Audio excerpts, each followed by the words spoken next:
ವಿಧಾನಸಭಾ ಕ್ಷೇತ್ರ ಬದಲಿಸಲಿದ್ದಾರೆ ಕಾಂಗ್ರೆಸ್ನ ಮಂತ್ರಿ. ಮಗನ ರಾಜಕೀಯ ಭವಿಷ್ಯಕ್ಕಾಗಿ ಕ್ಷೇತ್ರ ಬದಲಾವಣೆಗೆ ಆಲೋಚನೆಯನ್ನು ಮಾಡಿಕೊಳ್ಳಲಾಗಿದೆ.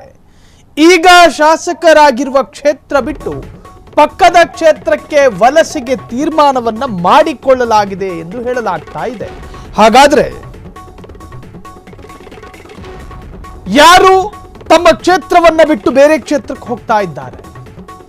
ಈಗ ಶಾಸಕರಾಗಿರುವ ಕ್ಷೇತ್ರ ಬಿಟ್ಟು ಪಕ್ಕದ ಕ್ಷೇತ್ರಕ್ಕೂ ಹೋಗಿ ಗೆಲ್ಲೋದಕ್ಕೆ ಸಾಧ್ಯನ? ಪಕ್ಕದ ಕ್ಷೇತ್ರಕ್ಕೆ ಹೋದ್ರೆ ಈಗ ಮಂತ್ರಿ ಆಗಿರುವ ತಂದೆ ಗೆಲ್ತಾರ?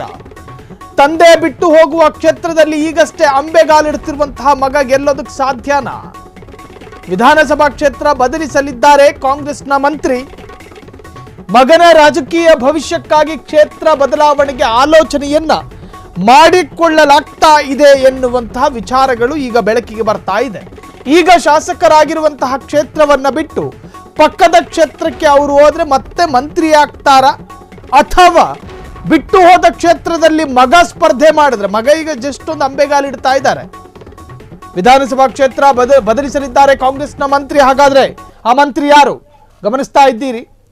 ಯಾರು ಅನ್ನುವುದರ ಹಿಂಟ್ ನಿಮಗೆ ಈಗ ಸಿಕ್ಕಿದೆ, ಸ್ಪಷ್ಟ ಚಿತ್ರಣ. ಒಂದು ವೇಳೆ ಪಕ್ಕದ ಕ್ಷೇತ್ರಕ್ಕೆ ಹೋದ್ರೆ ಈಗ ಮಂತ್ರಿ ಆಗಿರುವಂತಹ ತಂದೆ ಗೆಲ್ತಾರ? ತಂದೆ ಬಿಟ್ಟು ಹೋಗುವ ಕ್ಷೇತ್ರದಲ್ಲಿ ಈಗಷ್ಟೇ ಅಂಬೆಗಾಲಿಡ್ತಾ ಇರುವಂತಹ ಮಗ ಗೆಲ್ತಾನ? ನಾಗಮಂಗಲ ಕ್ಷೇತ್ರವನ್ನ ಬಿಟ್ಟು ಹೋಗಲಿದ್ದಾರೆ ಕಾಂಗ್ರೆಸ್ನ ಮಂತ್ರಿ. ಕೃಷಿ ಸಚಿವ ಎನ್ ಚೆಲುವರಾಯಸ್ವಾಮಿ ವಲಸೆಗೆ ಆಲೋಚನೆ.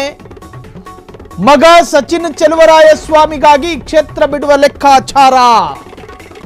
2028ರ ಚುನಾವಣೆಯಲ್ಲಿ ಸ್ಪರ್ಧಿಸಲು ಈ ತರಹದ ಒಂದು ಪ್ಲಾನ್. ಸದ್ಯ ಸಹಕಾರಿ ಬ್ಯಾಂಕ್ ಅಧ್ಯಕ್ಷರಾಗಿರುವಂತಹ ಸಚಿನ್ ಚೆಲುವರಾಯಸ್ವಾಮಿ ಪಕ್ಕದ ಕೆಆರ್ ಪೇಟೆ ವಿಧಾನಸಭಾ ಕ್ಷೇತ್ರಕ್ಕೆ ವಲಸೆ ಹೋಗುವ ಬಗ್ಗೆ ಆಲೋಚನೆ. ಮಗ ನಾಗಮಂಗಲದಲ್ಲೂ, ತಂದೆ ಕೆಆರ್ ಪೇಟೆಯಲ್ಲೂ ಸ್ಪರ್ಧಿಸುವ ಲೆಕ್ಕಾಚಾರ. ಕಳೆದ ಚುನಾವಣೆಯಲ್ಲಿ ಕೆಆರ್ ಪೇಟೆಯಲ್ಲಿ ಜೆಡಿಎಸ್ನ ಎಚ್.ಟಿ. ಮಂಜು ಗೆದ್ದಿದ್ರು. ಕಳೆದ ಚುನಾವಣೆಯಲ್ಲಿ ಕಾಂಗ್ರೆಸ್ನ ದೇವರಾಜ್ 58,000 ಮತ ಪಡೆದಿದ್ದಾರೆ. ಬಿಜೆಪಿಯಿಂದ ಸ್ಪರ್ಧಿಸಿದ್ದ ಮಾಜಿ ಸಚಿವ ನಾರಾಯಣಗೌಡ 38,000 ಮತ ಪಡೆದಿದ್ರು. ತ್ರಿಕೋನ ಸ್ಪರ್ಧೆಯಾದ್ರೆ ಕೆಆರ್ ಪೇಟೆಯಲ್ಲಿ ಲಾಭ ಆಗುತ್ತೆ ಎನ್ನುವುದು ಕೃಷಿ ಸಚಿವ ಎನ್ ಚೆಲುವರಾಯಸ್ವಾಮಿ ಲೆಕ್ಕಾಚಾರ. ಹಿಂದೊಮ್ಮೆ ದೇವೇಗೌಡರು ತನ್ನ ಮಗನಿಗೋ ಅಥವಾ ಮೊಮ್ಮಗನಿಗಾಗಿ ಕ್ಷೇತ್ರವನ್ನ ಬಿಟ್ಟು ತುಮಕೂರಿನತ್ತ ಹೋಗಿದ್ರಲ್ಲ, ಅದು ನೆನಪಾಗ್ತಾ ಇದೆ ಸಾಂದರ್ಭಿಕವಾಗಿ. ಇನ್ನು ಚೆಲುವರಾಯಸ್ವಾಮಿ ಅವರು ಕೃಷಿ ಮಾಡಿದ್ದಾರೆ, ಅದರಲ್ಲಿ ಫಸಲು ಬರಲಿಲ್ಲ ಅನ್ನೋ ಕಾರಣಕ್ಕೋಸ್ಕರ ವಲಸೆ ಹೋದ್ರೆ ಅದಕ್ಕೊಂದು ಅರ್ಥ ಇರ್ತಿತ್ತು. ಆದರೆ ಮಗನಿಗೋಸ್ಕರ ಕ್ಷೇತ್ರ ತ್ಯಾಗ ಮಾಡುವುದಾದರೆ ಅದರ ಹಿಂದೆ ಒಂದು ಪೊಲಿಟಿಕಲ್ ಲಾಜಿಕ್ ಬೇಕು. ಮಗನ ವೈಯಕ್ತಿಕ ವರ್ಚಸ್ಸು ತನ್ನ ಕ್ಷೇತ್ರದಲ್ಲಿದೆಯಾ? ತಂದೆಯ ಮುಖ ನೋಡಿ ಮಗನಿಗೆ ಓಟ್ ಹಾಕುವಂತಹ ಜನರೇಷನ್ ಅಲ್ಲಿ ನಾವಿಲ್ಲ. ತಂದೆಯ ಹವ್ಯಾಸ ಗುಣಗಳನ್ನು ನೋಡಿಕೊಂಡು ಮಗನಿಗೆ ಓಟ್ ಹಾಕುವಂತಹ ಗುಣ ಈಗಿನ ಜನರೇಷನ್ ಮತದಾರರಿಗಿಲ್ಲ ಅನ್ನೋ ಸತ್ಯ ಗೊತ್ತಿಲ್ಲದೆ ಇದ್ದಂಗೆ ಕಾಣ್ತಾ ಇದೆ. ಚೆಲುವರಾಯಸ್ವಾಮಿ ಅವರು ಈಗ ವಲಸೆ ಹೋಗ್ತಾ ಇದ್ದಾರೆ ಪಕ್ಕದ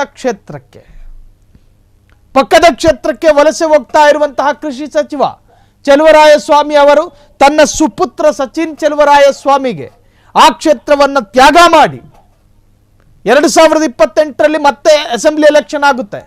2026 ತಮಿಳುನಾಡಿನ ಅಸೆಂಬ್ಲಿ ಎಲೆಕ್ಷನ್ನ ಎಲ್ಲ ಕಂಪ್ಲೀಟ್ ಚಿತ್ರಣವನ್ನ ಮಗನಿಗೆ ತೋರಿಸಿ ಹಿಂಗಾಗುತ್ತೆ, ಹಿಂಗಾಗಬಹುದು, ಎಡವು ಬೇಡ, ಹಿಂಗೆ ಎಚ್ಚರದಿಂದಿರು ಅಂಥೇಳಿ ತಮಿಳುನಾಡನ್ನು ತೋರಿಸಿ ಪಾಠ ಕಲಿಸಿ 2028ಕ್ಕೆ ಗ್ರೌಂಡ್ನೆಲ್ಲ ಕ್ಲಿಯರ್ ಮಾಡಿ ತಂದೆಯ ಆ ಕ್ಷೇತ್ರವನ್ನು ಮಗನಿಗೆ ಬಿಟ್ಟು ತಂದೆ ವಲಸೆ ಹೋಗೋದಂತೆ, ಮಗನನ್ನ ಆ ಕ್ಷೇತ್ರದಲ್ಲಿ ನಿಲ್ಲಿಸೋದಂತೆ. ಅಲ್ಲಿ ತಂದೆ, ಇಲ್ಲಿ ಮಗ, ಇಬ್ಬರು ಗೆಲ್ಲುತ್ತಾರಾ ಅನ್ನೋದೇ ಪ್ರಶ್ನೆ. ಕ್ಷಣ ಕ್ಷಣದ ಸುದ್ದಿಗಳಿಗಾಗಿ ಫ್ರೀಡಂ ಟಿವಿ ಸಬ್ಸ್ಕ್ರೈಬ್ ಮಾಡಿ, ಲೈಕ್ ಮಾಡಿ ಹಾಗೂ ಫಾಲೋ ಮಾಡಿ. ಹೊಸ ಸುದ್ದಿಗಳ ನೋಟಿಫಿಕೇಶನ್ಗಾಗಿ ಬೆಲ್ ಐಕಾನ್ ಮೇಲೆ ಕ್ಲಿಕ್ ಮಾಡಿ.